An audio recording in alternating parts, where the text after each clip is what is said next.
Lors d'un iftar avec des personnalités de la société syrienne, le président Al-Assad affirme que les Syriens sont seuls en mesure de mettre fin à la crise.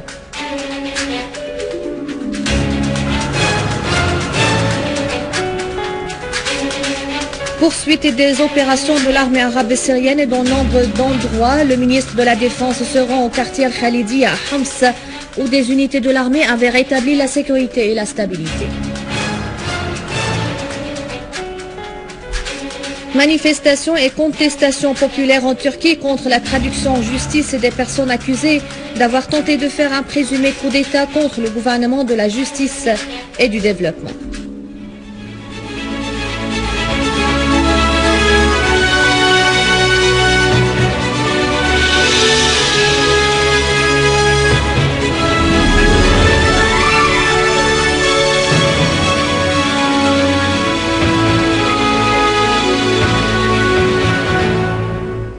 Bonsoir, le président Bachar al-Assad a pris part avec des représentants des partis, des syndicats et des unions, des policiers, des politiciens, des indépendants, des dignitaires religieux musulmans et chrétiens à l'iftar à l'occasion de la nuit d'Al-Qadr. Lors de l'iftar, le président al-Assad a prononcé une allocution dans laquelle il a affirmé l'importance de concrétiser les valeurs des moralités et de l'affection dans la société syrienne, en particulier au mois du bien et de la tolérance, Ramadan. Le président al-Assad a fait savoir qu'en Syrie, il y avait au niveau politique une opposition patriotique qui avait participé dès le début de la crise à l'action politique et nationale, et une autre non patriotique qui vise à réaliser des acquis, ajoutant il y avait aussi l'opposition qui avait tenté de nous faire un chantage en demandant d'occuper des postes à l'État et au gouvernement contre l'arrêt des manifestations auxquelles elle n'a rien à voir. Le président al-Assad a mis en exergue l'héroïsme des forces armées durant les 2 années et les quelques mois passés, estimant que l'institution militaire n'est pas isolée de la société et que les forces armées avaient réalisé des accomplissements qui sont quasiment impossibles. Le président al-Assad a indiqué que la guerre déclenchée contre l'armée arabe syrienne et les forces armées en général est une guérilla, soulignant que ce genre de guerre est la plus difficile et la plus dangereuse pour n'importe quelle armée, quelle que soit sa force. Il a fait noter qu'il y avait une seule guerre qui vaincre la guérilla, celle populaire, qui englobe l'armée aux côtés des citoyens, soulignant que la Syrie avait réussi jusqu'à présent dans cette guerre. Chargé par le président Bachar al-Assad, le président du Conseil des ministres, Wael Halaqi, a représenté la Syrie dans des cérémonies de prestation de serment du président iranien Hassan Rouhani. M. Rouhani a indiqué dans une allocution devant le Conseil de la Choura à Téhéran que le régime politique de tout pays devrait se réaliser à travers le peuple, loin de toute ingérence étrangère, ajoutant que nous sommes avec tout changement dans les régimes politiques, mais nous nous opposons à toute intervention étrangère et nous refusons l'usage de la force et l'occupation militaire, et nous les percevons comme l'antonyme à l'autodétermination des peuples. Le président Bachar al-Assad a adressé un message au président iranien Hassan Rouhani portant sur le renforcement des relations stratégiques entre les deux pays dans tous les domaines. Le message remis au président iranien par le premier ministre Wael Halaqi insiste aussi sur la volonté commune des deux pays de faire face aux plans occidentaux et américains dans la région qui visent à affaiblir le rôle de la résistance. Le président Rouhani a souligné les relations solides, stratégiques et historiques liant les deux peuples et les deux pays, affirmant qu'aucune force dans le monde ne pourra les déstabiliser ou bien d'y porter atteinte.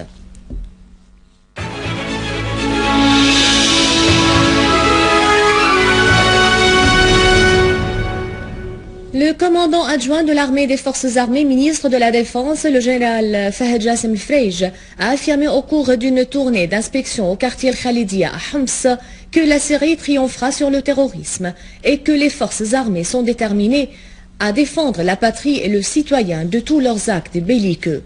Au cours de sa tournée, le général Freij a indiqué que l'affrontement des gangs terroristes armés dans les rues étroites du quartier Al-Khalidia et le nettoyage de ces bâtiments est considéré comme un grand miracle militaire. Le ministre de la Défense a souligné que la Syrie vaincra le terrorisme lâche, soutenu par plus de 80 États visant à exécuter le projet américano-sioniste dans la région. À Deir ez-Zor, l'armée arabe syrienne a saisi une voiture pick-up immatriculée en Turquie portant 4 missiles dans le village Al-Hardana dans la campagne de Selemiya à Hama. L'armée a pris pour cible un convoi de voitures sur le pont à Siassa, dont une était chargée de missiles anti-chars et d'obus mortiers, et ils ont abattu les terroristes qui étaient à bord. Parmi les terroristes abattus, les 2 terroristes Hassan Soufiane Al-Hassan et Mouthanna Hayel Al-Samir. Une source militaire a indiqué que les forces armées se sont accrochées avec des groupes terroristes à Jbeila, l'Arfi, à Sinaa, abattant nombre de terroristes, dont les 2 terroristes Mohamed Kamal Qajesli et Soufiane Hassan Al-Faraj. Également à Deir ez-Zor, l'armée arabe syrienne a rétabli hier la stabilité au quartier Al-Rishdiya en y liquidant de nombreux terroristes armés qui avaient saboté et détruit cette région et poussé sa population à l'exode. À Tartous, les services compétents ont découvert, en collaboration avec les habitants, une chambre clandestine dans une maison dans la zone de Qarir, dans la banlieue de Banias, laquelle utilisée par des terroristes pour stocker des grandes quantités d'équipements médicaux volés, des gibarnes et des plaques d'immatriculation des motocyclettes volées.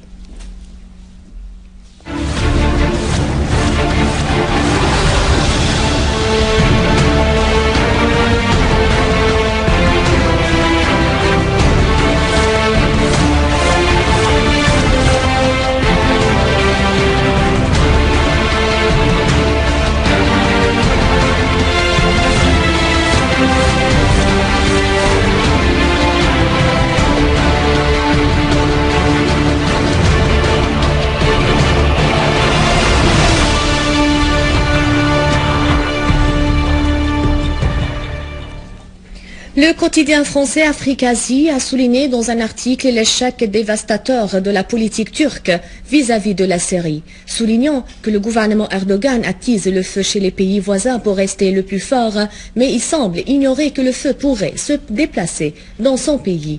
Le quotidien a ajouté qu'Erdogan se considère comme un dirigeant démocratique, mais il a échoué dans sa politique étrangère, notamment en ce qui concerne le dossier syrien. Le quotidien français a précisé que la France et la Grande-Bretagne n'ont pas protégé leur allié Erdogan des effets de la crise en Syrie qui constitue maintenant un problème pour la Turquie. Des milliers de manifestants turcs ont protesté à la périphérie du tribunal de Silivri contre la décision de l'arrestation des personnes accusées de renverser le gouvernement du Parti de la Justice et du Développement, le réseau Erdogan. Les manifestants ont réclamé l'acquittement des accusés et indiqué que c'est Erdogan qui mérite la traduction en justice et non les hommes qui représentent la pensée moderne en Turquie. À la fin de ce journal, un rappel des titres. Le président Al-Assad, lors d'un iftar avec des personnalités de la société syrienne, affirme que les Syriens seuls sont en mesure de mettre fin à la crise.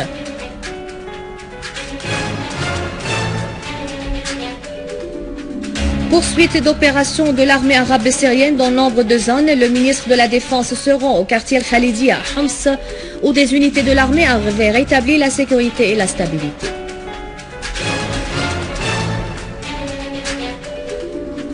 Manifestations et contestations populaires en Turquie contre la traduction en justice et des personnes accusées d'avoir tenté de faire un présumé coup d'État contre le gouvernement de la justice et du développement. Je vous rappelle que vous pouvez consulter le site internet syrienonline.sy pour revoir ce journal et davantage d'informations. Merci de votre fidélité. Bon après-midi.